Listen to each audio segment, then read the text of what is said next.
Hello Collective and welcome to the channel. So today we'll be doing a framework reading for the waning crescent moon in Gemini.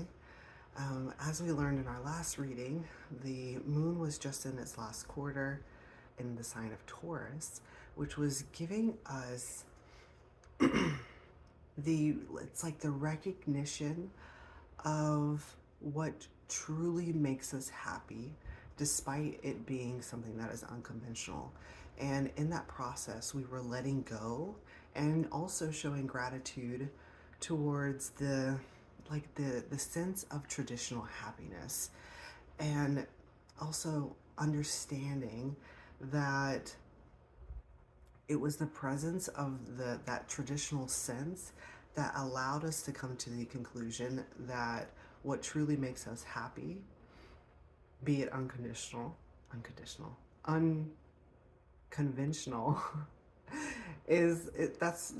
that's our heart's desire, and following our heart's desire is going to bring us on a path that is truly meant for us. So the way that energy was playing out was through sharing your heart's desire with other people, with your friends and family, even with yourself too. So,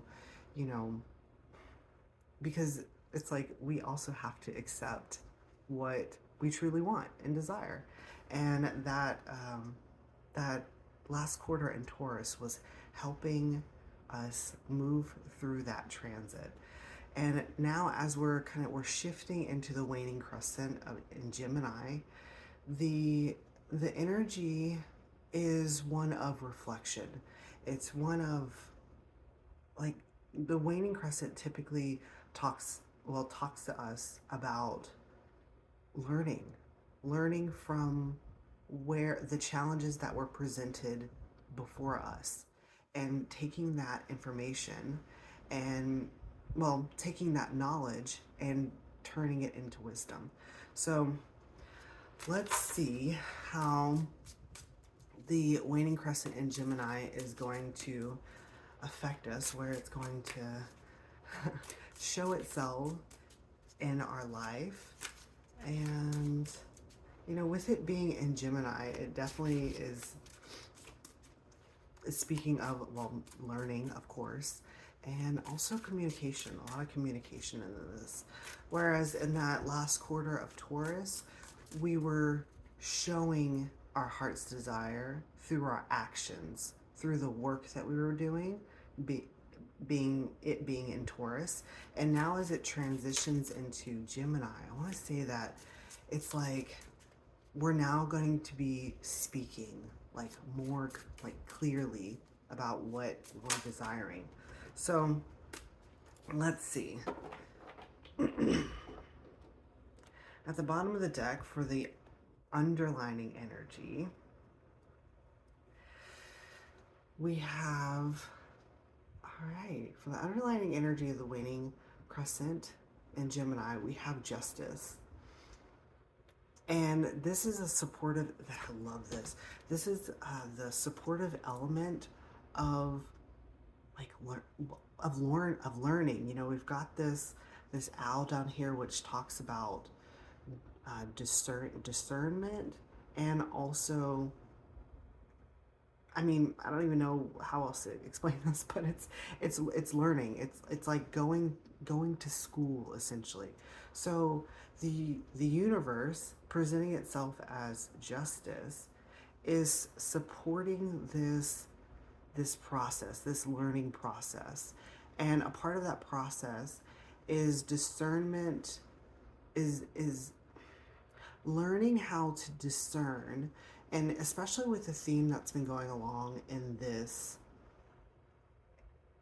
season, it's referring to learning how to discern what makes us truly happy, and also learning how to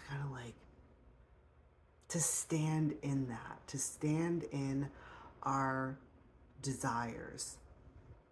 Okay, so let's see for the bridging energy. How is that supportive energy going to help us get to where we need to be.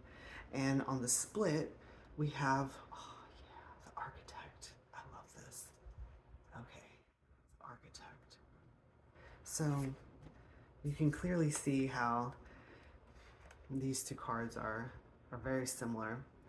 And what this is referring to is it's coming through as a hands-on approach, especially with all of these hands. You know, the architect shapes and molds their world. It like so us as a collective, each one of us is learning how to shape and mold our world,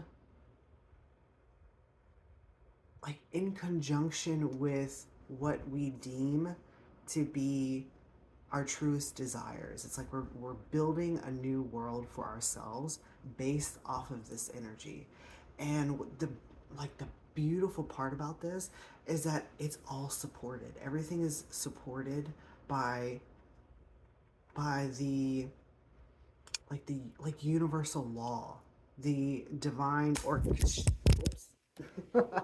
Interesting. So part of my learning process is how to keep this camera on here. So everything is being supported by divine orchestration. It's interesting that how all of this ended up falling off and presenting itself. So all right, so it's being supported by the order and divine orchestration. And now let's see the overall energy, which is also kind of going to be like the energy that we're moving into, the energy that surrounds us during this process.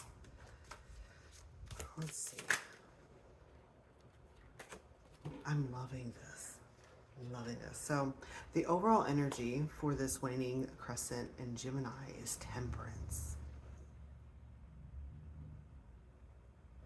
Which is interesting because Sagittarius rules the temperance, and that is actually the opposite sign of Gemini. So it's what it's referring to is that the energy of the opposite. So, okay. It's coming through as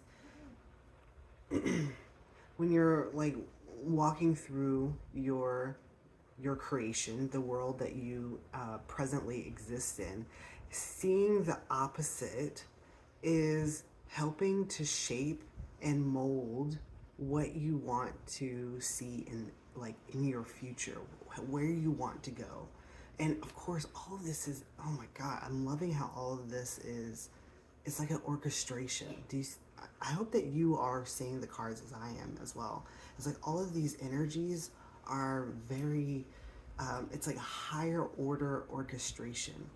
And these energies are the ones that are supporting the movement into, like, it's like supporting the movement into your true love.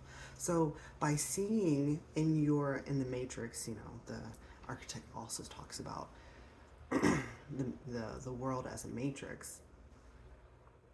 By seeing its opposite, we're learning how to manipulate the energies so that we can see exactly what we want. You know, all of this is talking about molding and shaping. This is talking about putting the correct ingredients in for the new manifestation. And then the justice energy is kind of like that universal orchestration and support that is adding in their mix, which, at least in these cards, it seems to be the ability to transition. Not transition. Yeah, I guess so. Yeah. Transition knowledge into wisdom. Oh, I'm loving this. All right. So enjoy the waning crescent in Gemini, and I will see you next time. Bye.